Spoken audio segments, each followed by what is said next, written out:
کوئی محفوظ نہیں رہا اس کے قلم سے.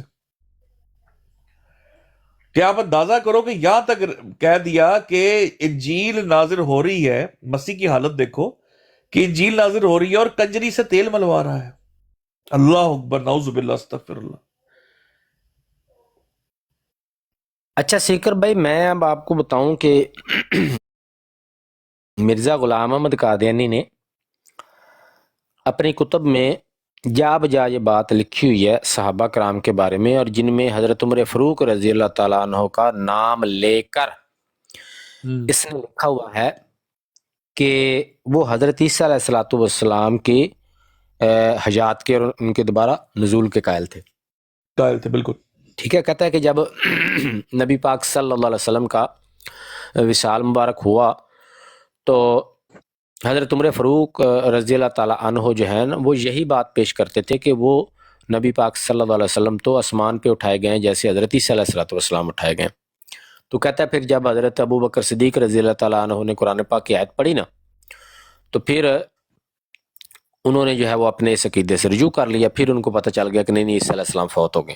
یعنی یہ آیت پڑھنا حضرت ابو بکر صدیق رضی اللہ تعالیٰ عنہ کا، تو کہیں نہیں لکھا ہوا کہ انہوں نے آیت پڑھ کے تو یہ ثابت کیا کہ حضرت عیسیٰ علیہ السلام فوت ہو گئے. یہ والا پنکچر سارا اس نے خود لگایا آگے، بالکل، کہ وہ آیت اس وجہ سے پڑھی گئی. لیکن بات یہ ہے کہ حضرت عمر فاروق رضی اللہ تعالیٰ عنہ کے بارے میں خود اس نے لکھا ہوا ہے کہ وہ یہ کہتے تھے کہ حضرت عیسیٰ علیہ الصلوۃ والسلام آسمان پہ اٹھائے گئے ہیں اور وہ دوبارہ نازل ہوں گے. اب میں آپ کو ایک تحریر پڑھ کے سناتا ہوں اور آپ اندازہ کریں کہ یہ حضرت عمر فاروق رضی اللہ تعالیٰ عنہ جن کو خود نبی پاک صلی اللہ علیہ وسلم نے فرمایا لو کان بعدی نبی لکان عمر، کہ میرے بعد اگر کوئی نبی ہوتا تو عمر ہوتا. عمر ہوتا، بالکل. اس دجال کے بارے میں نہیں کہا، جس ہستی کے بارے میں اللہ کے رسول صلی اللہ علیہ وسلم جن کو اپنا بھائی کہیں، جن کو کہیں کہ میرے بعد کوئی نبی ہوتا تو عمر ہوتا، جن کے پختہ ایمان کی، جن کے پختہ عقیدے کی گواہی سرٹیفکیٹ اللہ تعالیٰ نے قرآن پاک میں دیا ہوا ہے، رضی اللہ عنہم ورضوا عنہ، جن کے جنتی ہونے کی بشارت نبی پاک صلی اللہ علیہ وسلم نے اپنی زندگی میں دی ہو، جن کے بارے میں اللہ تعالیٰ نے قرآن پاک میں فرمایا ہو کہ ان کے رستے پہ چلو گے تو جنت میں جاؤ گے، ان کے رستے سے ہٹو گے تو جہنم میں ڈالوں گا تمہیں. واہ. اس جلیل القدر صحابی حضرت عمر فاروق رضی اللہ تعالیٰ عنہ کے بارے میں اب اس کی بدبختی سنیے گا. حضرت عیسیٰ علیہ الصلوۃ والسلام کے نزول کی احادیث جو ہیں اور جو کہ بخاری شریف میں ہیں، زیادہ تر حضرت ابو ہریرہ رضی اللہ تعالیٰ عنہ سے مروی ہیں. اب اس بدبخت کے پاس، مرزا قادیانی کے پاس، ان احادیث کا کوئی حل تھا ہی نہیں کہ بھئی میں کیا کروں کہ صحابی رسول صلی اللہ علیہ وسلم، وہ صحابہ جنہوں نے قرآن پاک ڈائریکٹ نبی پاک صلی اللہ علیہ وسلم سے سیکھا ہے، اگر کوئی آج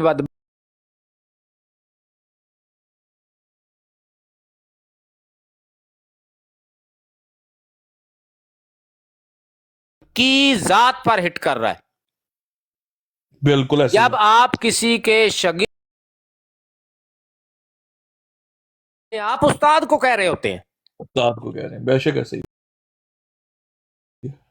اب دنیا کے سب سے بڑے، سب سے بہترین، سب سے عقل مند، سب سے ذکی معلم جو ہیں نبی پاک صلی اللہ علیہ وسلم، جن کی اللہ تعالیٰ نے ڈیوٹی لگائی ہے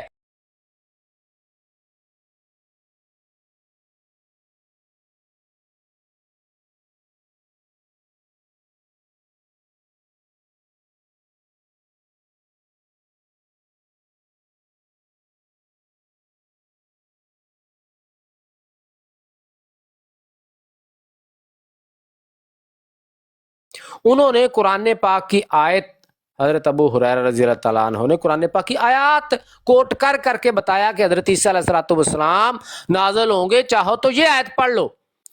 اب مرزا غلام قادیانی قذاب کے پاس کوئی راستہ نہیں تھا ان احادیث کو رد کرنے کا. پھر ہیں وہ بخاری شریف کی، جن کو خود کہتا تھا افضل الکتب بعد کلام اللہ، خود کہتا تھا مرزا غلام قادیانی، اور کہتا تھا یہ واجب الامر ہے بخاری کی حدیثیں. تو بخاری شریف کی جو احادیث ہیں ان کو رد کرنے کا اس کے پاس راستہ کوئی نہیں تھا. تو راستہ اس نے کیا نکالا؟ پھر وہ راستہ ذرا سنیں. کہتا ہے اس آیت کے صحابہ کرام کی جو بھی بات ہوئی ہے نا کہ حضرت ابو بکر صدیق رضی اللہ تعالیٰ عنہ کے بارے میں کہتا ہے کہ انہوں نے یہ آیت پڑھی وما محمد الا رسول قد خلت من قبل رسول اور کہتا ہے اس آیت کے یہی معنی تمام صحابہ نے سمجھے تھے کہ تمام انبیاء فوت ہو چکے ہیں. یہ اس کا اپنا پنکچر ہے, اپنا ڈرامہ ہے یہ. اور کہتا ہے اب آگے اگلی بات سنیں, اور کہتا ہے اور معلوم ہوتا ہے کہ بعض ایک دو کم سمجھ صحابہ کو جن کی درایت عمدہ نہیں تھی. میں نے ابھی جو بتایا نا کہ حضرت عمر فاروق رضی اللہ تعالیٰ عنہ کے بارے میں خود مرزا غلام احمد قادیانی کہتا تھا کہ وہ یہ فرماتے تھے کہ حضرت عیسیٰ علیہ الصلوۃ والسلام دوبارہ آئیں گے. یہ دو صحابہ ہیں جن کا نام لے کے مرزا نے کہا ہوا ہے کہ حضرت عمر فاروق اور حضرت ابو ہریرہ رضی اللہ تعالیٰ عنہما, کہ یہ دو وہ ہیں جو یہ فرماتے تھے, جو یہ عقیدہ رکھتے تھے کہ حضرت عیسیٰ علیہ الصلوۃ والسلام دوبارہ آئیں گے. ان دونوں کا نام لے کر مرزا نے لکھا ہوا ہے. اور کیا لکھ رہا ہے کہ بعض ایک دو کم سمجھ صحابہ کو جن کی درایت عمدہ نہیں تھی, عیسائیوں کے اقوال سن کر جو ارد گرد رہتے تھے, پہلے کچھ یہ خیال تھا کہ عیسیٰ آسمان پر زندہ ہے. اب اندازہ کر لیں کم سمجھ صحابہ اور ان کی درایت اچھی نہیں, تو تمہارے کانے کذاب دجال کی کیا درایت ہے؟ تمہاری درایت ڈائریکٹ اچھی ٹارگٹ کیا حضرت عمر پہ. ہاں ڈائریکٹ ٹارگٹ ہی ادھر کیا جا رہا ہے, ڈائریکٹ ٹارگٹ حضرت عمر فاروق رضی اللہ تعالیٰ عنہ کو. کیونکہ ایک دو جو اس نے لکھا ہوا ہے نا, یہ دو ہی صحابہ کرام ہیں جن کا نام لکھ کے مرزا نے کہا ہوا ہے کہ یہ حضرت عیسیٰ علیہ الصلوۃ والسلام کی حیات کے قائل تھے, ان کے دوبارہ نزول کے قائل تھے, اور یہ ڈائریکٹ ان کو کہہ رہا ہے. اب اگلا کیا الزام لگا رہا ہے کہ ارد گرد جو عیسائی رہتے تھے ان سے سن کے سننے والے اسپیشل قادیانی حضرات اس الزام, اس بکواس کے وزن کو ذرا سمجھیں کہ نبی پاک صلی اللہ علیہ وسلم کی ڈیوٹی اللہ نے لگائی ہے کہ آپ نے اس قرآن کو کھول کھول کر بیان کرنا ہے.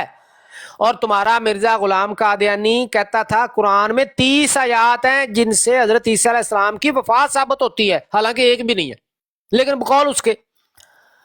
تو قادیانی حضرات ذرا اندازہ کریں کہ قرآن پاک میں 30 اگر آیات ہوتی جن سے حضرت عیسیٰ علیہ الصلوۃ والسلام کی موت ثابت ہوتی, اور ان آیات کو سمجھانے کی ذمہ داری نبی پاک صلی اللہ علیہ وسلم کی ہے, اور سمجھنے والے وہ جلیل القدر صحابی ہیں جن کے بارے میں اللہ کے رسول صلی اللہ علیہ وسلم فرماتے ہیں لو کان بعدی نبیا لکان عمر.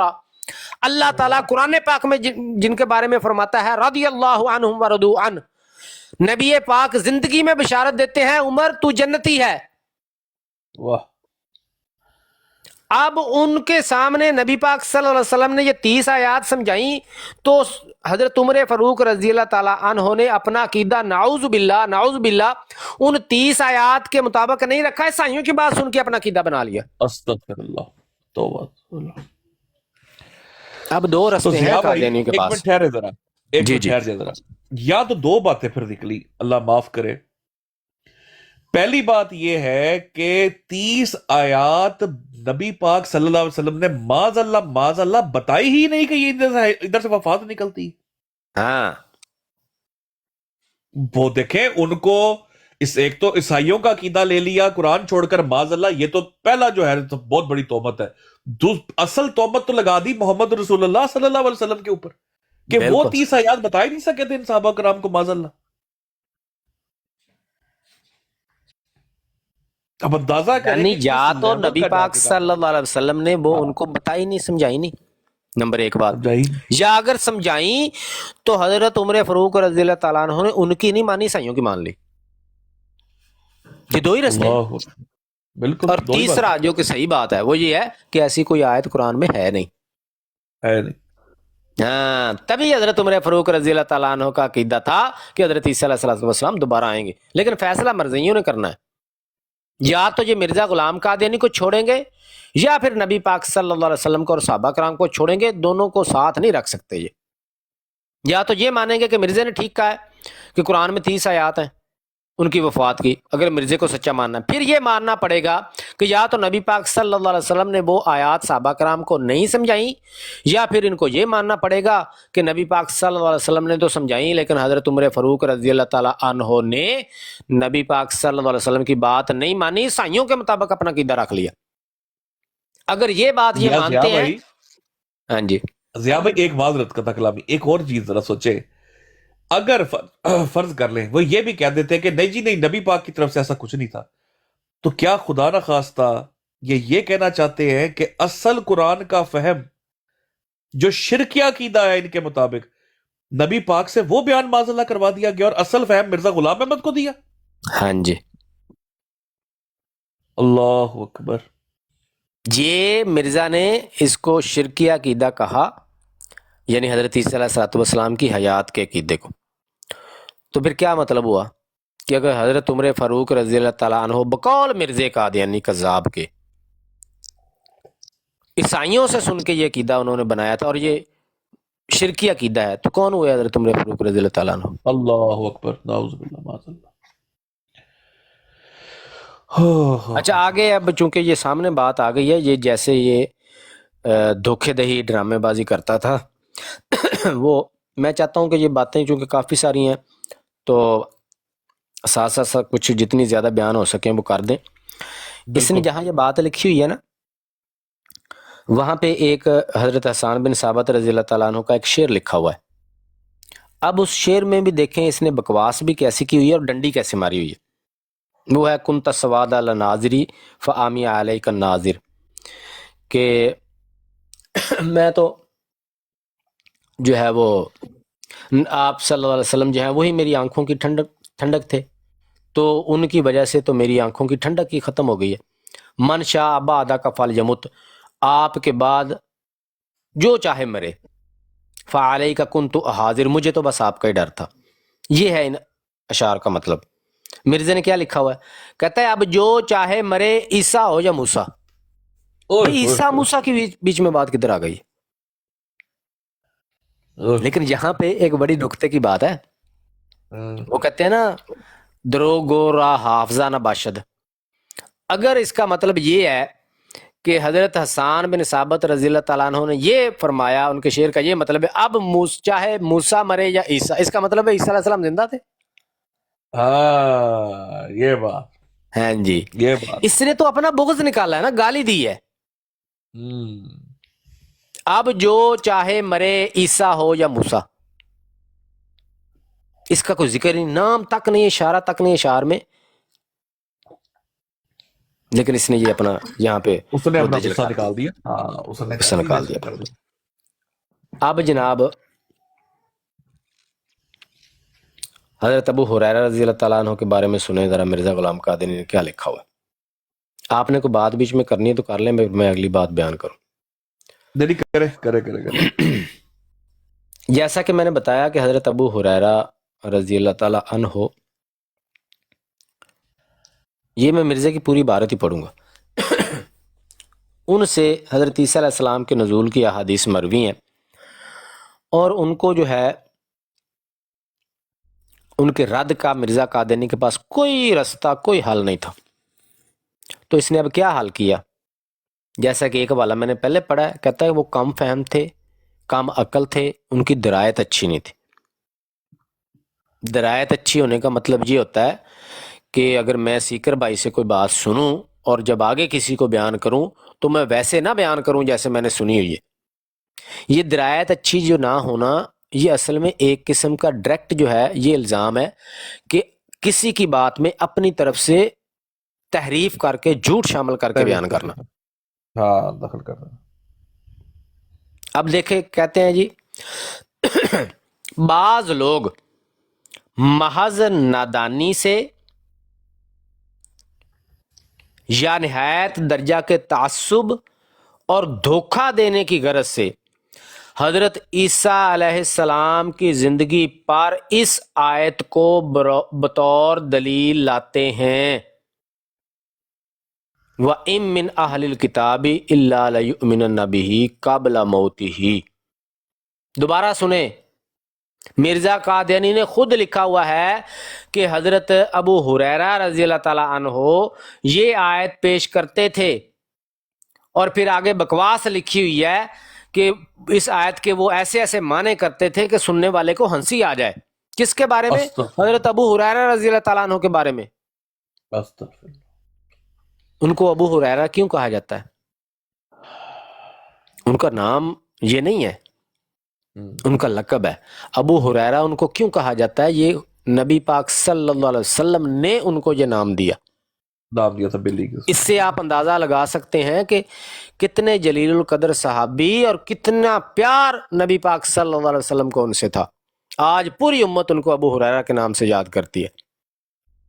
ان کے بارے میں مرزا نے خود لکھا ہوا ہے کہ وہ آیت یہ پیش کرتے تھے حضرت عیسیٰ علیہ السلام کی حیات میں، وَإِن مِّنْ أَهْلِ الْكِتَابِ إِلَّا لَيُؤْمِنَنَّ بِهِ قَبْلَ مَوْتِهِ، اور آگے لکھتا ہے کہ وہ اس آیت کے ایسے ایسے معنی کرتا تھا کہ سننے والے کو ہنسی آتی تھی، سننے والے کو ہنسی آ جاتی ہے۔ اب یہاں کیا لکھ رہا ہے؟ کہتا ہے بعض لوگ محض نادانی سے یا نہایت درجہ کے تعصب اور دھوکہ دینے کی غرض سے حضرت عیسیٰ علیہ السلام کی زندگی پر اس آیت کو بطور دلیل لاتے ہیں۔ اب یہ کس کے بارے میں بات کر رہا ہے؟ ندان کس کو کر رہا ہے؟ تعصب کس کو کہہ رہا ہے؟ متعصب اور دھوکہ دینا کس کو کہہ رہا ہے؟ حضرت ابو ہریرہ رضی اللہ تعالیٰ عنہ کو، کہ نعوذ باللہ وہ لوگوں کو دھوکہ دینے کے لیے۔ تعصب کیا؟ حضرت ابو ہریرہ رضی اللہ تعالیٰ عنہ کو کیا تعصب ہوگا؟ کس چیز کا تعصب بھائی؟ اور ان کو ندان کہنا اور یہ کہنا کہ وہ دھوکہ دے رہے تھے۔ قادیانیوں، جب تم کل قیامت کے دن اللہ کے حضور پیش ہوگے تو اللہ تعالیٰ نے تم سے پوچھنا ہے کہ وہ قرآن جو میں نے نبی رحمت صلی اللہ علیہ وسلم پر نازل کیا تمہارے پاس تھا، اس میں لکھا ہوا تھا کہ اللہ ان سے راضی ہے، ان صحابہ سے۔ اس میں لکھا ہوا تھا، اس میں بیان تھا کہ جو ان کے رستے سے ہٹے گا میں اس کو جہنم میں ڈالوں گا۔ تم کیوں اس بندے کے، اس بدبخت، اس کذاب کے پیچھے لگے رہے جو صحابہ کرام کو ندان کہتا تھا، صحابہ کرام کے بارے میں یہ کہتا تھا کہ وہ دھوکہ دینے والے تھے، نعوذ باللہ۔ اور دھوکہ بھی عام نہیں، قرآن پاک کی آیت میں دھوکہ دینے والا کہہ رہا ہے کہ قرآن پاک کی آیت لوگوں کو سنا سنا کے نعوذ باللہ حضرت ابو ہریرہ دھوکہ دیتے تھے۔ لعنت ہو ایسے شخص پر، ایسی سوچ پر، ایسے بیان پر۔ اللہ تعالیٰ کی کروڑ ہا لا تعداد کرام کے بارے میں، ارے صحابہ کرام جس رستے سے گزر جائیں، اس رستے میں جو مٹی لگی ہوتی ہے وہ مٹی کسی کتے پہ پڑے، اس کتے کے پاؤں کی خاک جیسا بھی نہیں تھا یہ کذاب۔ حقیقت یہ ہے۔ اور جو اٹھ کے تو نبی پاک صلی اللہ علیہ وسلم کے صحابہ کو پڑھ گئے، جس کی اتنی جسارت ہو گئی ہے کہ جن کے صحیح العقیدہ ہونے کی، جن کے ایمان کی پختگی کی گواہی خود اللہ کی ذات دے، جا بجا قرآن میں اللہ کی ذات جن کی گواہی دے، ان کو پڑھ گیا یہ۔ ان کے بارے میں بکواس کر رہا ہے کہ وہ قرآن پاک کی آیات لکھ کے دھوکہ دیتے تھے۔ کیا اوقات ہے تمہاری؟ جس بندے کو لم جلید کا معنی نہیں پتا، درجنوں جگہ مرزا غلام احمد قادیانی نے اپنی کتب میں 1000 دفعہ مرضیوں سے ہم نے پوچھا ہے کہ بھئی یہ تھا تمہارا سلطان القلم، یہ بندہ ہے جو یہ قرآن آسمان سے اور سورج ستارے سے لے کے آیا تھا تمہارا مرزا قادیانی؟ لم یلد قرآن پاک کی سب سے چھوٹی سورہ، سورہ اخلاص، اور عقیدہ توحید کی سب سے مضبوط اور مشہور سورت جو بچے کو یاد ہوتی ہے۔ کسی بچے کو کھڑا کر لیں، اسے پوچھے ترجمہ سناؤ سورہ اخلاص کا، سنا دے گا آپ کو۔ ایسی عام فہم اور زبان زد عام سورہ اور اس کا ترجمہ، اس نے درجنوں جگہ لم یلد کے لفظ کا معنی غلط لکھا ہوا ہے۔ کہتا ہے لم یلد کا معنی یہ ہے خدا کسی کا بیٹا نہیں، حالانکہ اس کا معنی ہے خدا کسی کا باپ نہیں۔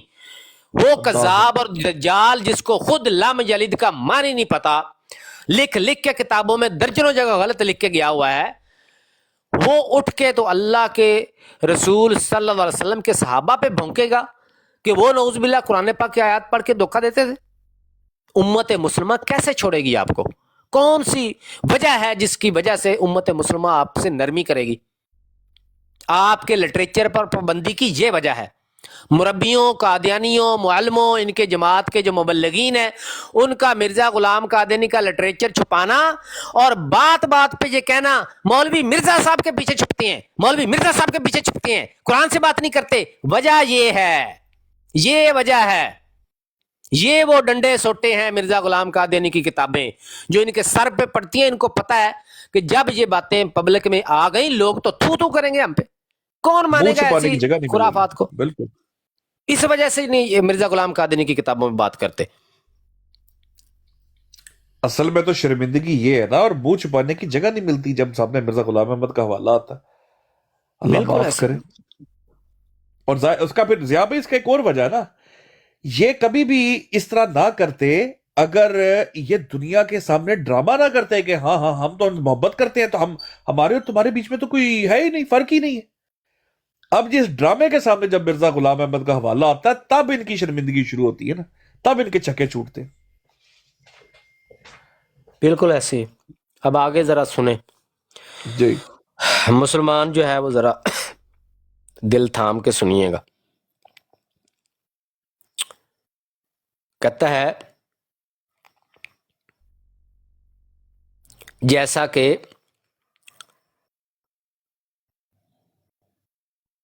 پیچھے سے پڑھتا ہوں. کہتا ہے کہ یہ بھی لکھا ہے کہ ابو ہریرہ رضی اللہ عنہ کے نزدیک یہی معنی ہے، مگر صاحب تفسیر لکھتا ہے کہ ابو ہریرہ فہم قرآن میں ناقص ہے. کون سا صاحب تفسیر لکھتا ہے؟ اللہ اکبر. وہ کس مفسر نے ایسی بدبختی کی ہے جس نے کہا ہو کہ حضرت ابو ہریرہ رضی اللہ تعالیٰ عنہ فہم قرآن میں ناقص ہے؟ یہ بدبخت اپنی بدبختی جھوٹ بول کے دوسروں پر بھی تھوپتا تھا.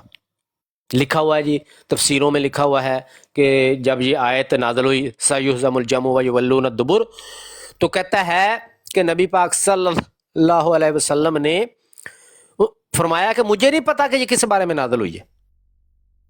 اندازہ کر لیں آپ اس بدبخت کی بدبختی کا کہ اللہ کا کلام نبی صلی اللہ علیہ وسلم پر نازل ہو رہا ہے اور یہ بدبخت کہہ رہا ہے کہ انہوں نے نعوذ باللہ یہ کہا جھوٹ بول کے. تفسیروں میں لکھا ہوا ہے. پھر دوسری جگہ لکھتا ہے احادیث میں لکھا ہوا ہے کہ جب یہ آیت نازل ہوئی تو نبی پاک صلی اللہ علیہ وسلم نے فرمایا کہ مجھے نہیں پتا یہ آیت کس بارے میں ہے. لعنت اللہ علی الکاذبین. لعنت اللہ علیہ. اللہ کے رسول کو نہیں پتا تو تجھے کذاب کو پتا ہوگا؟ کون سی حدیث میں یہ بات لکھی ہوئی ہے؟ کون سی تفسیر میں یہ بات لکھی ہوئی ہے؟ 1000 بار پوچھ چکے ہیں ان مربیوں سے، نہیں جواب. کوئی کہیں لکھی ہو بات تو جواب ملے نا. جھوٹ بولا ہے مرزا غلام قادیانی نے نبی پاک صلی اللہ علیہ وسلم کی ذات پر، اور یہ اتنا بڑا الزام کہ نعوذ باللہ ان کو اللہ کا قرآن ہی سمجھ نہیں آتا تھا. ایسا کوئی بدبخت کہیں کو گزرا ہے جس نے نبی پاک صلی اللہ علیہ وسلم پر یہ الزام ایسا لگایا ہو؟ اس لیے میں نے کہا تھا کہ اس جیسا شاتم آپ کو تاریخ میں نہیں ملے گا. آپ کو کوئی بندہ ایسا نہیں ملے گا کہ جس نے یہ کہا ہو کہ نبی پاک صلی اللہ علیہ وسلم پر جو کلام نازل ہوتا تھا قرآن پاک اس کی ان کو سمجھ نہیں آتی تھی. دنیا کا بدترین کافر جو ہے ان میں سے بھی کوئی شاتم ہوگا نا تو وہ اس کی قرآن پاک کی تعلیم پہ انگلی اٹھائے گا. ہاں یہ نہیں کہہ سکتا وہ. بالکل. ہاں تعلیم پہ انگلی اٹھائے گا کہ دیکھیں مسلمانوں کے نبی جو ہیں یہ تعلیم لے کے آئے ہیں کہ 4 عورتوں سے شادی کر لیں. یہ مسلمانوں کے پیغمبر جو ہیں انہوں نے تو لونڈیاں بھی الاؤ کی ہوئی تھیں. اس طرح کے اعتراض کرے گا. دنیا کا بدترین کافر شاتم جو ہے نا وہ بھی یہ نہیں کسی نے آج تک کہا کہ جو نبی پاک صلی اللہ علیہ وسلم پر اللہ کا کلام نازل ہوتا تھا ان کو سمجھ نہیں آتی تھی اس کی. یہ بدبختی واحد مرزا غلام قادیانی نے کی ہے. لے کے آئے ذرا قادیانی. آپ کو مربیوں سے یہی جواب ملے گا مولوی مرزا صاحب کے پیچھے چھپتے ہیں، مولوی مرزا صاحب کے پیچھے چھپتے ہیں. یہ جو بندہ جو قادیانی آپ کی براڈ پہ میں اعلان کر رہا ہوں، جو قادیانی ایسی حدیث لے آئے جس میں ہو کہ جب یہ آیت نازل ہوئی سیہزم الجمع ویولون الدبر تو نبی پاک صلی اللہ علیہ وسلم نے نعوذ باللہ یہ فرمایا کہ مجھے پتہ ہی نہیں ہے کس بارے میں ہے. 1,00,000 روپیہ سکہ رائج الوقت پاکستانی اس کو انعام دوں گا، لیکن نہ خنجر اٹھے گا نہ تلوار ان سے، یہ بازو ہمارے آزمائے ہوئے ہیں۔ یہ مرزا غلام قادری کذاب کا بدترین جھوٹ ہے نبی رحمت صلی اللہ علیہ وسلم کی ذات پر، جس کا ثبوت قیامت تک کوئی قادیانی نہیں لا سکتا۔ ایسے ہی تفسیروں کے بارے میں۔ اچھا آگے سنیں جی کیا لکھا ہوا ہے۔ کہتا ہے اور اس کی درایت پر محدثین کو اعتراض ہے۔ آگے کہتا ہے ابو ہریرہ میں نقل کرنے کا مادہ تھا اور درایت اور فہم سے بہت ہی کم حصہ رکھتا تھا، اور میں کہتا ہوں کہ اگر ابی ہریرہ رضی اللہ عنہ نے ایسے معنی کیے ہیں تو یہ اس کی غلطی ہے۔ اچھا جی، ارے بدبخت، ارے کذاب اور دجال، اور جن کے بارے میں اللہ فرمائے رضی اللہ عنہم ورضوا عنہ، اور ان کے بارے میں تو بدبخت کہتا ہے کہ ان کو قرآن سمجھنے میں غلطی لگی ہے، ان کی بات غلط ہے، انہوں نے جو آیت کے معنی کیے ہیں وہ غلط ہے، اور جس کو لم جلید کے معنی کا نہیں پتا اس کو پتا ہوگا صحیح ہے معنی کیا ہے آیت کے۔ آگے لکھتا ہے جیسا کہ اور کئی مقام میں محدثین نے ثابت کیا ہے کہ جو امور فہم اور درایت کے متعلق ہیں اکثر ابو ہریرہ ان کے سمجھنے میں ٹھوکر کھاتا تھا، لعنت اللہ علی الکاذبین۔ کسی بھی محدث نے یہ بات نہیں لکھی، یہ بات نہیں کی حضرت ابو ہریرہ رضی اللہ تعالیٰ عنہ کے بارے میں۔ ارے صحابہ کرام پر تو جرح ہی نہیں ہوتی، بالکل صحابہ کرام کی ہستی تو وہ واحد ہستی ہے کہ جن کی روایت پر تو جرح ہی نہیں ہوتی، اور یہ بدبخت محدثین کی طرف یہ جھوٹ تھوپ رہا ہے۔ دکھائیں کون سے محدث نے یہ بات لکھی ہے؟ یہ جھوٹ مرزا غلام قادری نے خود بولا ہے، یہ شاطمیت اس نے خود کی ہے، یہ خود کہہ رہا ہے کہ نعوذ باللہ حضرت ابو ہریرہ روایت کو سمجھنے میں ٹھوکر کھاتے تھے، غلطی کرتے تھے، نعوذ باللہ۔ اب آگے سنیں ذرا کیا لکھا ہوا ہے۔ کہتا ہے کہ یعنی ایسی حدیث جو حضرت صلی اللہ علیہ وسلم سے ثابت ہے وہ کون سی ثابت ہے؟ کہتا ہے یہ جو قبل موتی ہی ہے نا قرآن پاک میں، وَإِن مِّنْ أَهْلِ الْكِتَابِ إِلَّا، اس کی کہتا ہے دوسری قرات قبل موتہم بھی ہے۔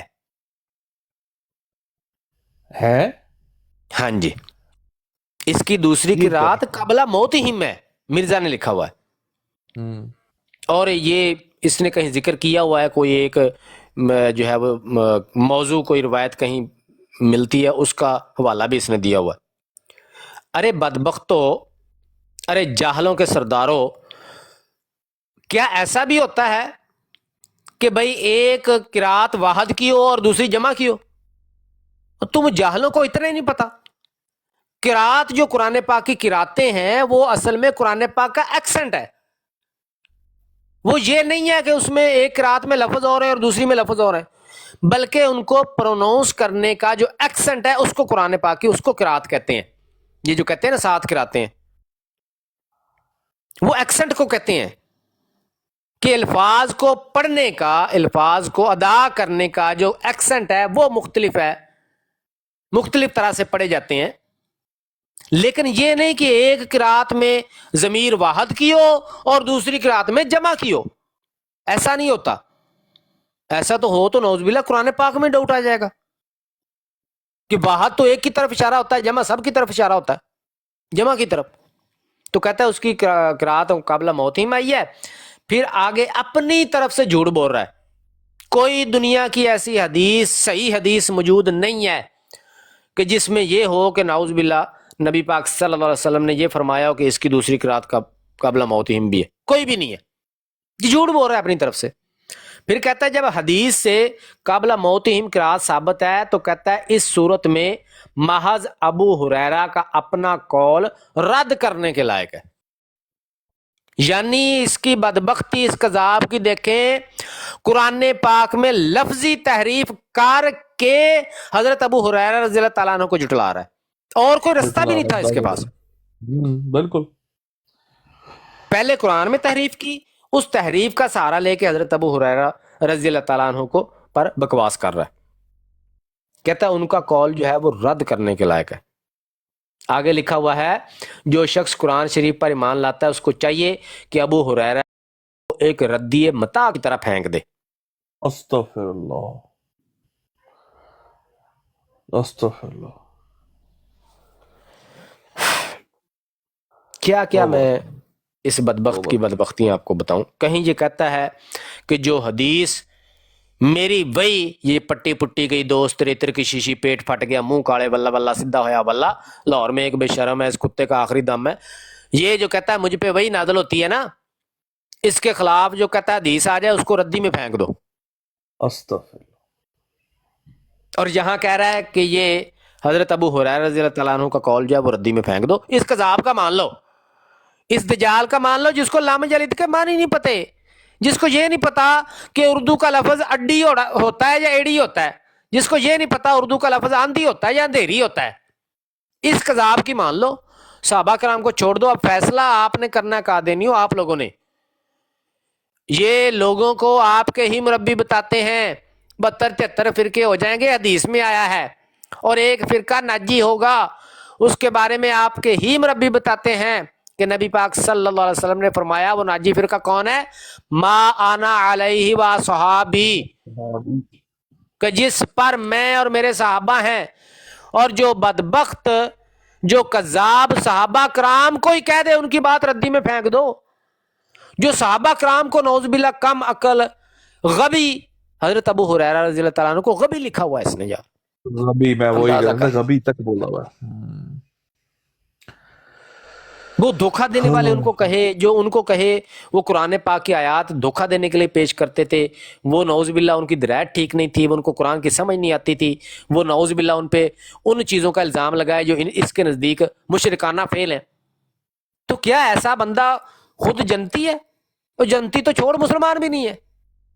اللہ تو فرماتا ہے ان کا رستے پہ چلو گے تو جنت ہے، اللہ کے رسول فرماتے ہیں ان کے رستے پہ چلو گے تو جنتی ہو.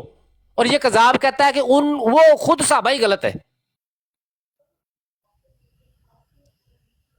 قادیانیوں فیصلہ آپ نے کرنا ہے، ہمارا تو صرف آپ کو بتا دینا فرض ہے، آگے فیصلہ ضیاء آپ بھائی، لوگوں پھر نے لینا ہے. اگر اللہ معاف کرے صحابہ کرام کو غلط کہتا ہے اور اپنے جو تربیت یافتہ ان کو تو غلط کہہ نہیں سکتا نا، ان کو بھی تو اس نے 313 بدری صحابی اور اشرا مبشرہ بھی بنائے ہوئے ہیں.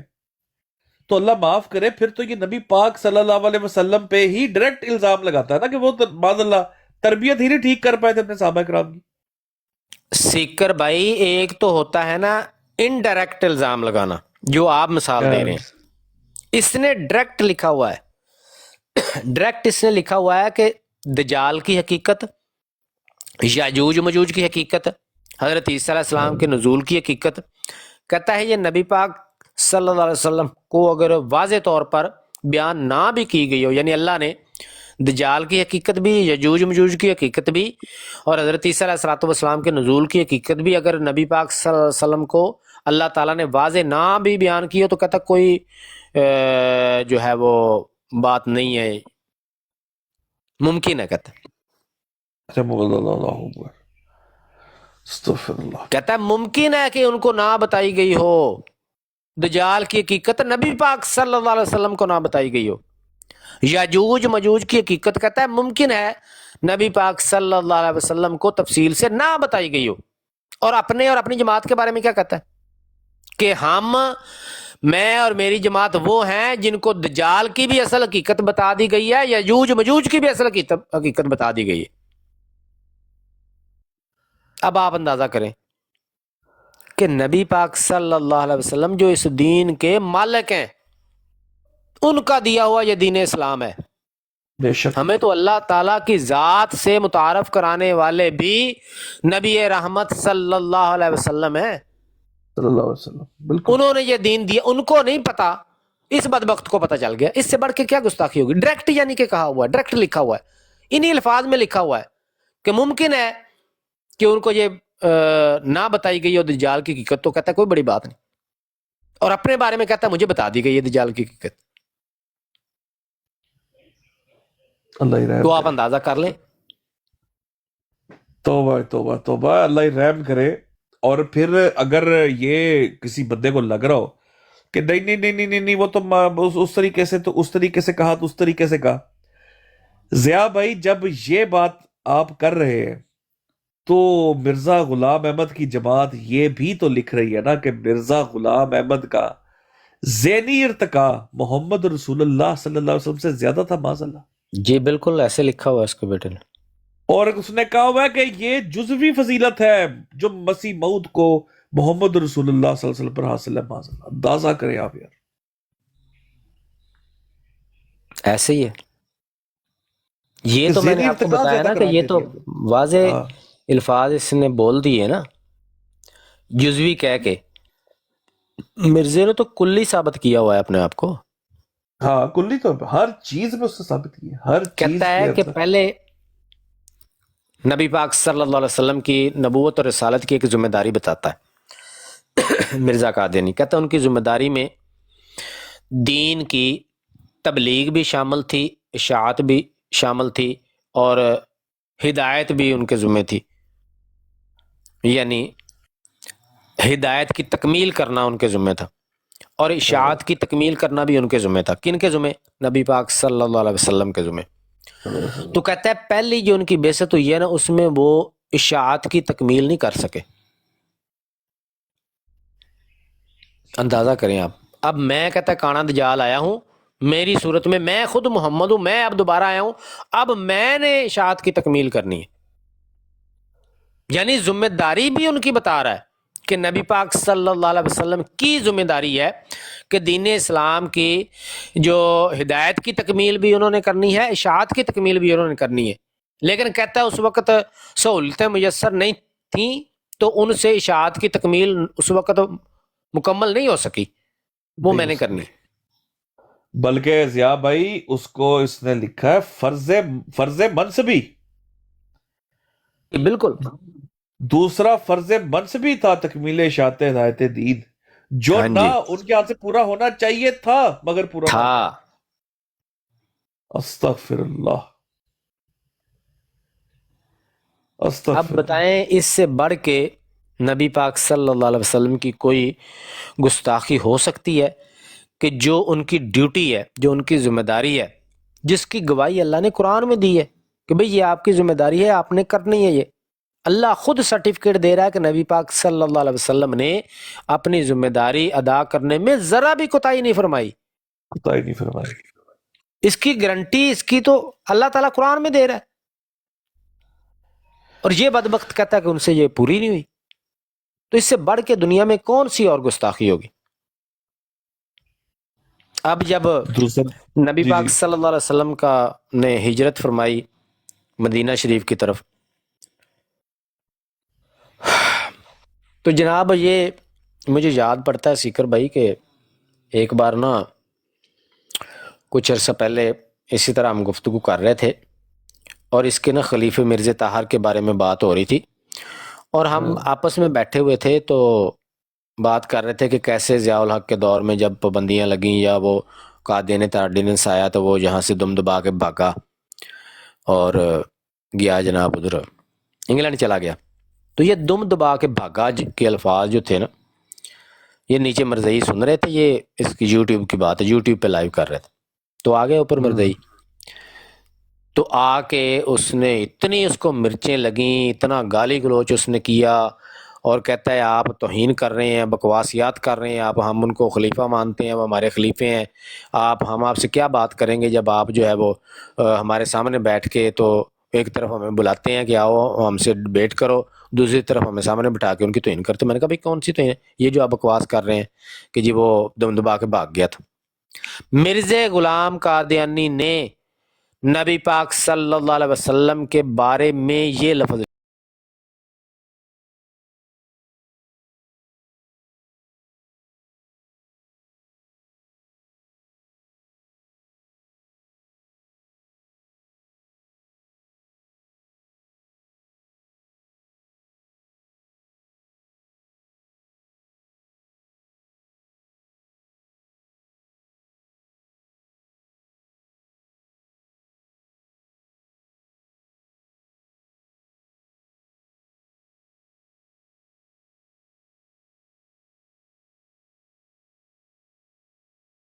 یہ میری یار نظر اس سے سے پڑھ کے بھی آج کوئی تک نہیں ہوتی ہے سمجھ گستاخی؟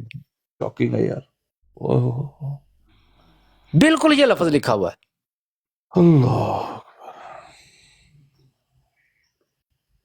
اب قادیانی جو ہے یہ ہمیں کہتے ہیں کہ یار آپ ہم پہ سختی کرتے ہو. یقین کریں سیکر بھائی، مرزے کا جس بندے نے لٹریچر پڑھا ہوا ہے نا، یقین کریں اس کو اگر اس کی اصل جذبات کو آپ اندر سے دل سے چیر کے کہیں دیکھ پائیں نا، اس بندے کے پاس دو رستے، تیسرا راستہ نہیں ہوتا بھی یا میں خود مر جاؤں یا ان سب کو میں مار دوں. صحیح بات. اے پاکستان نے، یقین کریں ان کو پاکستان کا شکر ادا کرنا چاہیے. یہ حالانکہ پوری دنیا میں جتنا یہ پاکستان کو بدنام کرتے ہیں، پاکستانی گورنمنٹ کو بدنام، پاکستانی اداروں کو بدنام، پاکستانی پارلیمنٹ کو گالیاں دیتے ہیں، جتنا پاکستان کے خلاف بھونکتے ہیں اتنا کسی کے خلاف ان کو نفرت نہیں ہے. لیکن حقیقت میں ان کو پاکستان کا شکر ادا کرنا چاہیے کہ پاکستان نے یہ قوانین بنا کے ان کو پروٹیکشن دی ہے. میں جیسا کہ میں نے بات کی ہے نا کہ اگر کسی اس مسلمان کا دل چیر لیا جائے جس نے مرزا غلام قادیانی کا لٹریچر پڑھا ہوا ہے، تو اس میں جا کے اس کے اگر جذبات دیکھیں تو وہ کہتا ہے یا یہ دنیا میں یا میں جی سکتا ہوں.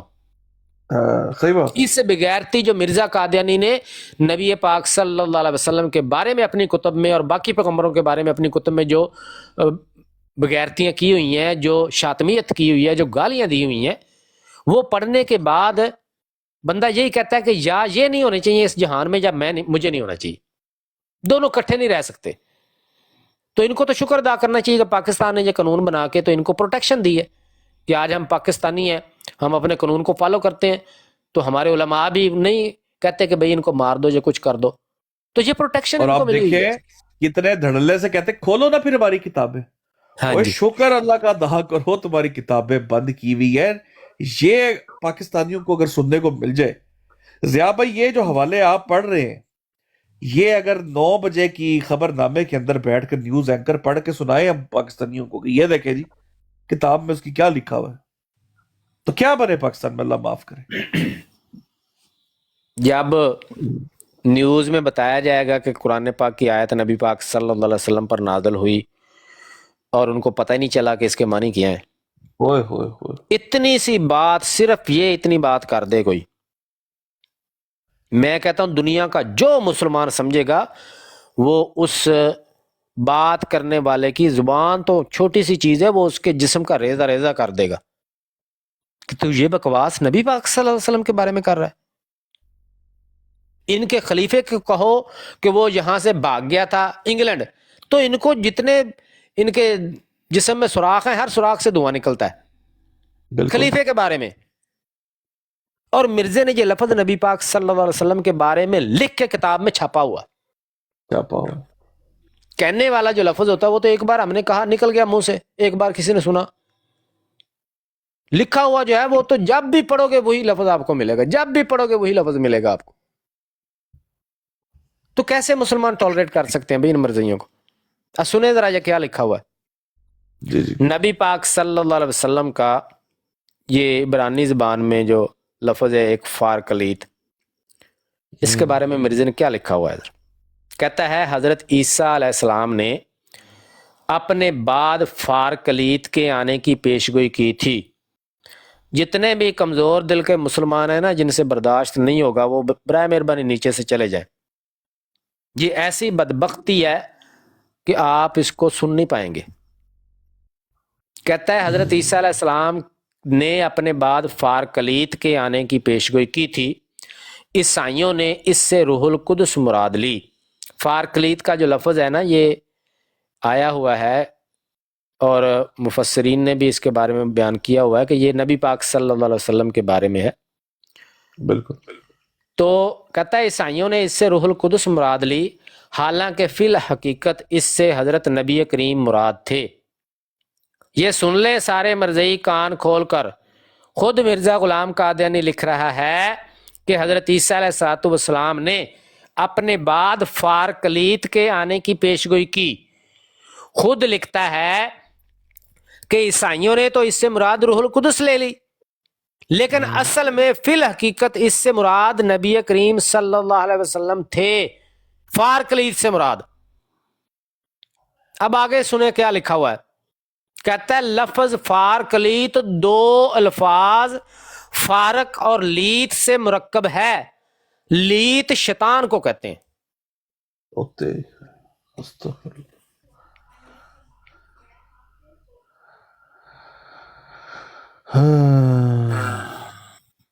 اللہ. مرزیو اس کذاب اور دجال کی جان چھوڑ دو.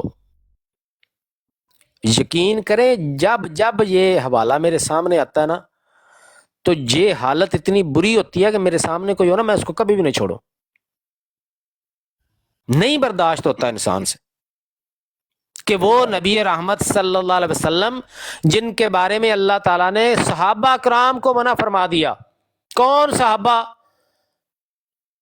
انبیاء کرام کے بعد دنیا کی سب سے مقدس، سب سے معطر، سب سے مطہر، سب سے مہذب ہستیاں، انبیاء کرام کے بعد دنیا کے سب سے بہترین لوگ صحابہ کرام ہیں، جن کے دلوں میں نبی پاک صلی اللہ علیہ وسلم کی شان میں ہلکی سی بھی کوئی بے ادبی کرنے کا شائبہ تک بھی نہیں تھا، نہ ان کی نیت تھی. اللہ تعالیٰ نے دنیا کی ان مقدس ہستیوں کو بھی سختی سے منع کر دیا، ایمان کی شرط پہ منع کیا ہے کہ لا ترفعوا اصواتکم فوق صوت النبی. یہ پیغمبر رحمت ایسی مقدس ہستی ہیں کہ آپ ان کی آواز سے اپنی آواز بھی بلند نہیں کر سکتے. کون نہیں کر سکتے؟ دنیا کے مقدس ترین لوگ بعد الانبیاء، دنیا کے مہذب ترین لوگ، دنیا کے سلجھے ہوئے لوگ، جن سے بڑھ کے نہ کوئی مہذب ہے، جن سے بڑھ کے نہ کوئی سلجھا ہوا دنیا میں گزرا، جن سے بڑھ کے نہ کوئی پاک باز دنیا میں گزرا. ان مقدس ہستیوں کو بھی اللہ نے منع کر دیا کہ اس پیغمبر کی آواز سے بھی اونچی آپ نے آواز نہیں کرنی. اللہ ان تحبط اعمالکم وانتم لا تشعرون. ایمان کی شرط پہ کہیں ایسا نہ ہو کہ آپ کے اعمال ضائع کر دیے جائیں. ارے صحابہ کرام سے بڑھ کے پکے اعمال، پختہ عمل کس کے ہوں گے؟ کس کے بھی نہیں ہو سکتے. اللہ فرماتا ہے اگر اس پیغمبر رحمت صلی اللہ علیہ وسلم کی آواز سے آپ نے آواز بھی اونچی کی تو میں آپ کے سارے اعمال غارت کر دوں گا، تباہ کر دوں گا، ختم کر دوں گا، آپ کے سارے اعمال ضائع کر دوں گا. کوئی نماز قبول نہیں، کوئی زکوٰۃ قبول نہیں، کوئی روزہ، کوئی حج، کوئی قربانی، کچھ بھی قبول نہیں. آپ کا جہاد بھی قبول نہیں. اللہ کے رستے میں اگر آپ کی گردن بھی کٹ جائے وہ بھی قبول نہیں. اگر اس پیغمبر رحمت صلی اللہ علیہ وسلم کی آواز سے اونچی آواز بھی آپ نے کر دی، اور یہ کذاب اور دجال اور بدبخت انسان نبی پاک صلی اللہ علیہ وسلم کے بارے میں یہ لفظ استعمال کر رہا ہے، شیطان کا لفظ استعمال کر رہا ہے. اس کذاب اور دجال کی کون سی بدبختی پہ پردہ ڈالو گے مرزیو؟ کون سی بدبختی پہ مسلمان صبر کریں گے؟ اس کی کون سی شاطمیت پہ مسلمان اپنے دل کو بہلائیں گے، صبر کریں گے؟ کون سی اس کی بکواس پہ مسلمان خاموش رہیں گے؟ قطعاً مسلمان خاموش نہیں رہیں گے. آپ پہ جو سختی ہوتی ہے اور جو ہم مسلمان آپ کو کہتے ہیں بار بار کہ مرزا غلام قادیانی کی کتابیں پڑھو، یہ بدبختی ہے اس کی وجہ. جس بندے کے دل میں ایک ذرا بھی خوف خدا ہے اور جو نبی پاک صلی اللہ علیہ وسلم کی شان کو 1% بلکہ 0.00001% بھی جانتا سمجھتا ہے، وہ ایسی بدبختی کرنے کے دیکھنے اور سننے کے بعد ایسے کذاب اور دجال پر سوائے لعنت ڈالنے کے کچھ اور کر ہی نہیں سکتا. کبھی آپ ایسی بدبختی، ایسی شاطمیت، ایسی بکواسیات اپنے بھائی، باپ، استاد کے بارے میں نہیں سن سکتے. گلی میں چلتا ہوا جاتا ہوا کوئی بندہ تیسرے بندے کو ایسے الفاظ نکالے تو بندہ اس کو بھی تھپڑ مار دیتا ہے، کیا بکواس کر رہے ہو؟ تمیز نہیں ہے تمہیں؟ جیسی جیسی بکواسیات تمہارے مرزا غلام قادیانی نے دنیا کی سب سے مقدس ہستی کے بارے میں کی ہوئی ہیں، جہاں فرشتے بھی آتے ہیں تو ادب سے آواز بھی نہیں پیدا کرنے دیتے. ان کے ادب کی وجہ سے فرشتے آتے ہیں تو وہ آواز بھی نہیں کرتے. جن کی آواز سے اونچی آواز کرنے کو اللہ نے صحابہ کرام کو منع کر دیا. اتنی سی گستاخی نبی پاک صلی اللہ علیہ وسلم کو برداشت نہیں اللہ تعالیٰ کو کہ مسلمان کہتے تھے رعینا یا رسول اللہ، رعایت کیجئے یا رسول اللہ. نبی پاک صلی اللہ علیہ وسلم جب اللہ کا کلام بتاتے، صحابہ کرام کو سمجھاتے، دین کی بات سمجھاتے، تو اگر کسی صحابی کو بات دور بیٹھے ہوتے سمجھ نہیں آتی یا بعد میں آتے ہوتے پوری بات نہ سنی ہوتی، تو وہ صحابی عرض کرتے رعینا یا رسول اللہ، یا رسول اللہ رعایت کیجئے، یعنی دوبارہ ہمیں بتا دیجئے، بات سمجھ نہیں آئی. تو جو مشرکین تھے، جو دشمن تھے، وہ اس لفظ کو تھوڑا سا بگاڑتے تھے. راعینا کو راعینا کہتے تھے، کرتے تھے، بس اتنا سا بگاڑتے تھے.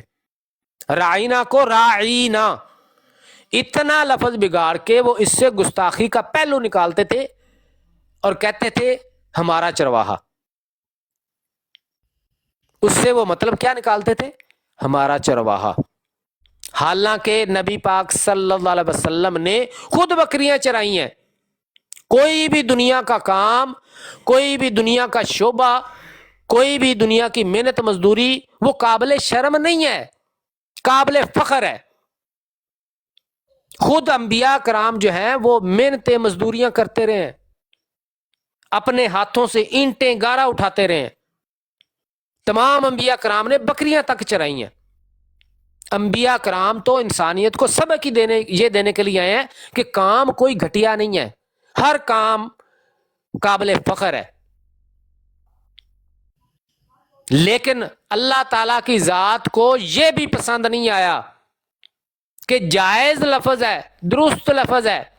صحابہ کرام کی نیت بھی درست ہے، نہ صحابہ کرام کی نیت غلط تھی، نہ صحابہ کرام کا لفظ غلط تھا، دونوں ٹھیک ہیں. لیکن اس لفظ کو دشمن بگاڑ کے، تھوڑا سا بگاڑ کے، تو تضحیق کرنے کے لیے چرواہا کہتے تھے، تضحیق کرنے کی نیت سے. تو اللہ تعالیٰ نے منع فرما دیا وَلَا تَقُولُوا رَاعِنَا وَقُولُوا انظُرْنَا.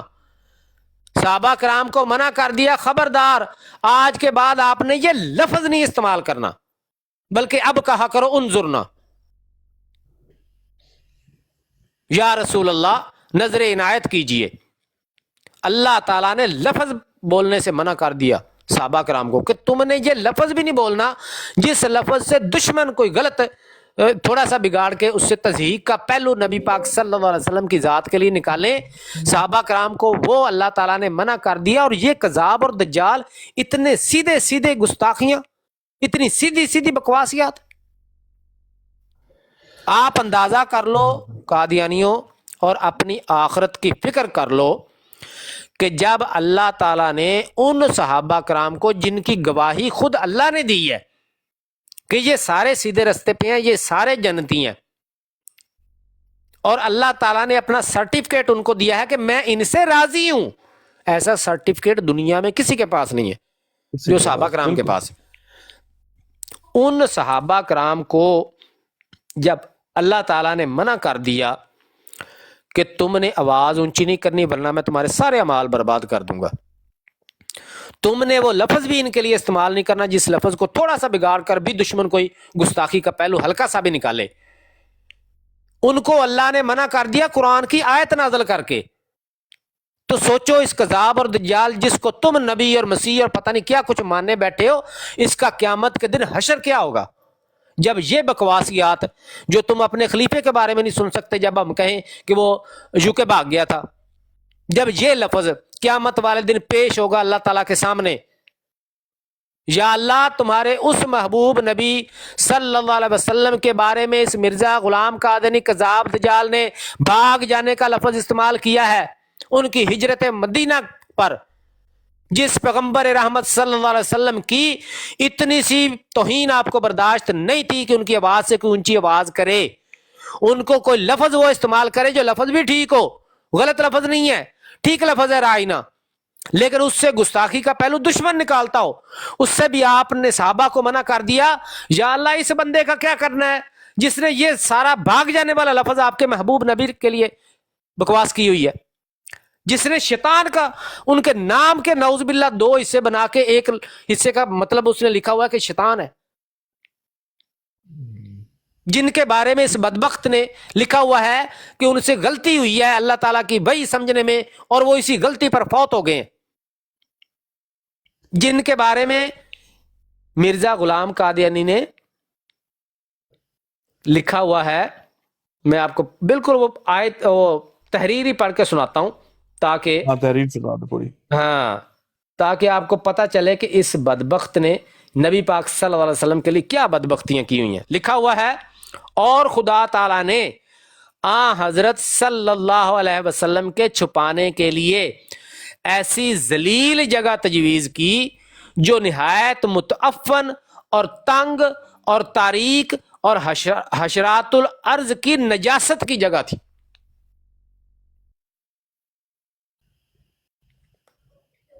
توبہ یا اللہ. اس بکواس کو کون برداشت کرے؟ اس بکواس کو کون برداشت کرے؟ اور قیامت کے دن قادیانیوں جب یہ بکواسیات پہنچی نا اللہ تعالیٰ کی ذات کے سامنے، جب یہ پیش کی گئی، تو تم اپنا حشر سوچ لو پھر کیا ہوگا. اور ان کے اس کان میں قضا ڈل چکی ہیں ضیاء بھائی، ان کے کان جی میں ڈل چکی ہیں، ہاں جی، پہنچ چکی یہ بھی ہیں. نہیں کہہ سکتے کہ ہمیں پتہ نہیں تھا. ہاں قیامت کتنی یہ بھی عذر نہیں ہے آپ دکھا سکتے دے سکتے اللہ تعالیٰ کو کہ یا اللہ ہم نے تو کتابیں نہیں تھی مرزے کی پڑھی، اور نبی تو ہم نے مان لیا تھا اس کو، لیکن کتابوں کو ہاتھ نہیں لگایا تھا ہم نے یہ پڑھی نہیں تھی. یہ عذر بھی نہیں ہے، ہم آپ کو بتاتے ہیں، روز بتاتے ہیں. تو مرزا قادیانی کا تو جو حشر نشر ہونا ہے قیامت کے دن، وہ تو ادھر ساری مخلوق دیکھے گی. آپ کا کیا بنے گا مرزیو جو اس کے پیچھے کذاب کے پیچھے لگے ہوئے ہو؟ آپ سوچ سکتے ہو کہ ایک لفظ کہنے سے اللہ صحابہ کو منع کر دے قرآن کی آیت نازل کر کے، تو اس کذاب کو اللہ چھوڑ دے گا، بخش دے گا اس کو، جس کی کتابیں بھری پڑی ہیں ایسی بکواسیات سے جو پڑھی نہیں جاتی، زبان پہ نہیں لائی جاتی. ہم تو صرف بتا سکتے ہیں، آپ کو آگاہ کر سکتے ہیں کہ مرزا غلام قادیانی نے اپنی کتب میں اس قدر انبیاء کرام کی، صحابہ کرام کی، اہل بیت اطہار کی، اکابرین امت کی اس قدر غلیظ الفاظ میں توہین کی ہوئی ہے کہ اس کا اگر 1% بھی ہم مرزا غلام قادیانی کے بارے میں کہیں تم بندہ قتل کر دو گے. ضیاء اس کا بھائی دور کی، 1% بھی تم مرزے کے بارے میں نہیں سن سکتے. میں اگلے دن وہ آپ نے دیکھے ہوں گے ایک ورک صاحب آتے ہیں بڑے شریف النفس اپنی طرف سے بنتے ہیں، اور باقی بھی 1-2 قادیانی آئے. میں نے نا ٹیسٹ یہ آئے تو میں نے کہا جی آپ کو آپ کے دونوں خلیفہ جو ہے، پہلا ابھی مرزا مسرور اور پیچھے مرزا طاہر ہے، آپ کو دونوں میں سے کون سے پسند ہے زیادہ؟ کہتے نہیں دیکھیں دونوں ہی برابر ہیں، ہم تو یہ نہیں کہتے فلاں نہیں. میں کہا اچھا. میں کہا یار مجھے لگتا ہے مرزا مسرور مرزا طاہر سے اس لیے بہتر ہے کیونکہ مرزا مسرور نے کبھی شراب نہیں پی، اور میں نے نہیں کبھی سنا کہ مرزا مسرور کے فحاشہ عورتوں سے تعلقات ہو. سر اس نے گالیاں دی ہیں ٹکا کے، اگلے نے دی ہیں گالیاں، براڈ سے اتر کے نیچے چلا گیا. میں کہا اگلی تو سنتا جا. انہوں نے کہا نہ ہو گیا. دوسرا ہے، دوسرا کہتا ہے یہ تو تم بلو دا بیلٹ جا رہے ہو، یہ تو بلو دا بیلٹ جا رہے ہو. میں نے کہا ٹھیک. میں نے کہا میں تحریر پڑھتا ہوں، صرف تو نے اور کچھ نہیں کہنا یہی ہے کہ یہ بھی بلو دا بیلٹ ہی ہے. اور تحریر کیا تھی کہ مرزا غلام احمد قادیانی نے حضرت عیسیٰ علیہ السلام کے بارے میں یہی لکھا کہ یحییٰ نبی کو ایک فضیلت یہ بھی تھی کہ اس نے کبھی شراب نہیں پی تھی، اور کبھی نہیں سنا کہ اس کے فحاشہ عورتوں سے تعلقات تھے. یحییٰ کو یہ فضیلت تھی عیسیٰ علیہ السلام کے اوپر. آپ اندازہ کریں اپنے خلیفے کے لیے الفاظ سن کر یہ گالیاں دے سکتے ہیں، اور یہ سن کر کہتے ہیں ہاں بالکل ٹھیک لکھا ہے مرزا غلام احمد. تو یہ تو ان کا معیار ہے ان بیچاروں کا. ان کو تو جھنجھوڑ کے جگانا پڑے گا. خدا کے بندو تم مان کیا بیٹھے ہو؟ یہ پھنس کدھر گئے ہو تم لوگ؟ اور نکلنا کب ہے تم لوگوں نے؟ اتنی گستاخی، اتنی لغو گفتگو، اس قدر بلو دا بیلٹ، اور مطلب شاعر اسلام اور محمد رسول اللہ کے پاک پیغمبروں کے لیے یہ الفاظ جو بندہ بول کے جا رہا ہے، تم لوگ کس طریقے سے اس کی بیعت میں رہ سکتے ہو؟ اور پھر منجن بھی لیتے ہو.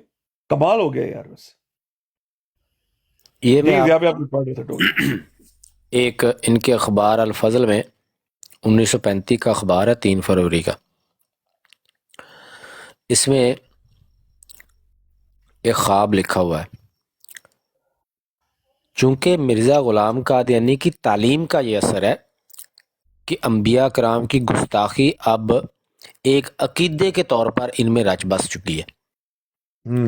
عقیدے کے طور پہ ان کو یہ بالکل غلط لگتا ہی نہیں ہے کسی بھی پیغمبر کی گستاخی کرنا، کیونکہ اللہ تعالیٰ نے قرآن پاک میں فرمایا ہے نا، وَمَن يُشَاقِقِ الرَّسُولَ مِن بَعْدِ مَا تَبَيَّنَ لَهُ الْهُدَىٰ وَيَتَّبِعْ غَيْرَ سَبِيلِ الْمُؤْمِنِينَ نُوَلِّهِ مَا تَوَلَّىٰ وَنُصْلِهِ جَهَنَّمَ وَسَاءَتْ مَصِيرًا، کہ جو اللہ کے رسول صلی اللہ علیہ وسلم کو اذا دے بعد اس کے کہ ہدایت بھی اس کے پاس کھل کے آ چکی ہو اور مومنوں کے رستے سے ہٹ کے وہ چلتا ہے، تو اللہ تعالیٰ فرماتا ہے کہ پھر میں اس کو اسی رستے پر بھٹکا دیتا ہوں اور اس کو میں جہنم میں ڈالوں گا. اب اللہ تعالیٰ نے چونکہ انہوں نے یہ تعلیم سیکھی ہے مرزا قادیانی سے، تو اب ان کو یہ غلط ہی نہیں لگتا، الا ماشاء اللہ کوئی قادیانی ایسا ہو جس کو تکلیف ہوتی ہو کہ یار یہ کیا مقدس ہستیوں کی، پیغمبروں کی کیا توہین ہر جگہ سے نکل رہی ہے، الا ماشاء اللہ، ورنہ میجورٹی ان کی جو فرنٹ کے لوگ ہیں ان کو نہیں محسوس ہوتا. یہ اسی زمرے میں آ چکے ہیں نوَلِّهِ مَا تَوَلَّىٰ، کہ اللہ نے ان کو اس رستے پہ بھٹکا دیا ہے. مرزے نے تعلیم جو دی ہے اس کا اثر یہ ہے کہ یہ بکواسیات لکھ لکھ کے اخباروں میں شائع کرتے ہیں. اب یہ خواب سنیں، خواب دیکھنے والی مرزے کی بیٹی ہے، جس کے متعلق دیکھا ہے وہ مرزے کی بیوی ہے، اور جس نے اس خواب کو چھاپا ہے وہ مرزے کا بیٹا ہے. ٹھیک ہے جی. لکھا ہوا ہے کل شب جمعہ کو میں نے خواب میں دیکھا ایک دیوار پر ایک بچہ کی تصویر لگی ہے جس کے گرد اور بھی 2-3 بچوں کی تصاویر ہیں. میں اس تصویر کو دیکھ کر پہچانتی ہوں اور کہتی ہوں کہ یہ تو بالکل میرے بھائی مبارک احمد کی تصویر معلوم ہوتی ہے. میرے دیکھتے دیکھتے وہ تصویر زندہ بچہ بن کر دیوار سے اتر آئی اور مبارک میرے سامنے آ کر کھڑا ہو جاتا ہے. اس کو مل کر مجھے بڑی خوشی ہوئی، مگر پہلی بات میں یہ مبارک جو ہے یہ فوت ہو گیا تھا، مگر پہلی بات یعنی فوت شدہ جو بھائی ہے وہ خواب میں آیا، مگر پہلی بات میں اس سے یہی کرتی ہوں کہ تم اماں جان کے پاس رہتے ہو، یعنی ماں بھی اس کی مری ہوئی تھی اور بھائی بھی مرا ہوا تھا، تو بھائی کو دیکھا اس نے مرزے کی بیٹی نے خواب میں. نصرت جہاں بھی مر گئی تھی، تو نصرت جہاں کے بارے میں پوچھتی ہے، کہتی ہے میں نے پوچھا خواب میں اپنے بھائی سے کہ تم اماں جان کے پاس رہتے ہو. مبارک احمد جواب دیتا ہے کہ ابھی تو مجھے وہاں بلوایا نہیں گیا. میں پھر دوسرا سوال کرتی ہوں کہ آخر تم وہاں سے آئے ہو، تم کو پتہ ہوگا، بتلاؤ کیا اماں جان کی ملاقات رسول کریم صلی اللہ علیہ وسلم سے ہو گئی ہے؟ اس پر وہ جواب دیتا ہے کہ وہ تو وہاں ہی رہتی ہیں ان کے پاس. اب آگے سنیں، یعنی کیا کہتی ہے مبارکہ نے کیا کہا کہ وہ اماں جان جو ہے نا ان کی یہ دوسرا جہاں وہ تو ادھر ہی رہتی.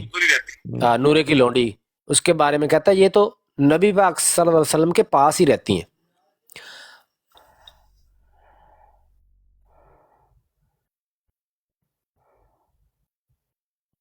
اچھا جی،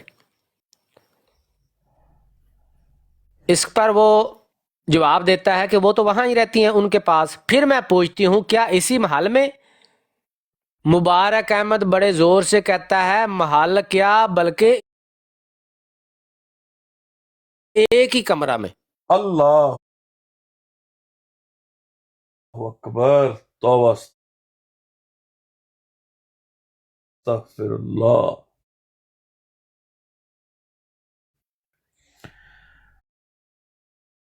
استغفر اللہ. اور روز ہم پڑھ کے سناتے ہیں. تو آخر میں قادیانی حضرات جو ہیں، اور بہت سی باتیں ہیں بیان کرنے والی، لیکن چونکہ ٹائم 2 گھنٹے کا تھا تو ہم نے کافی ہوگی ہے، دوستوں کو بلا کے ان سے بھی ان کی رائے بھی لے لیجئے. آخر میں قادیانی حضرات جو ہیں ان کے لیے ایک ہی پیغام ہے کہ جیسے باقی کذاب آئے اور انہوں نے اپنے سچے ہونے کے کچھ دلائل گڑھ کے لوگوں کو بتائے، اور کچھ جاہل، کچھ ان پڑھ، کچھ بے عقل قسم کے لوگ، کچھ نادان قسم کے لوگ